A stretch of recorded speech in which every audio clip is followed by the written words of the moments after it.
কাঞ্চন bridge টুল সামনে, এর পূর্ববর্তী জায়গায় রাস্তার কাজ চলিতেছে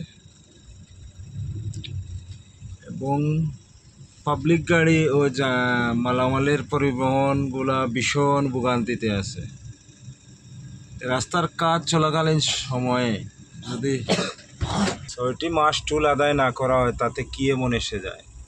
হাজার হাজার কোটি টাকা তো লোপাট করে নিয়ে গেছে শেখ হাসিনার আমলা কামলারা, আর পাবলিককে ভোগান্তি দিয়ে এখন টুল আদায় চলিতেছে। এই টুলটা 6 মাসের জন্য বন্ধ করলে কি কিছু হয় না? কি সমস্যা হতো 6 মাসের জন্য বন্ধ করলে? এই জামে আটকে আছি আমরা প্রায় 2 ঘন্টা যাবত।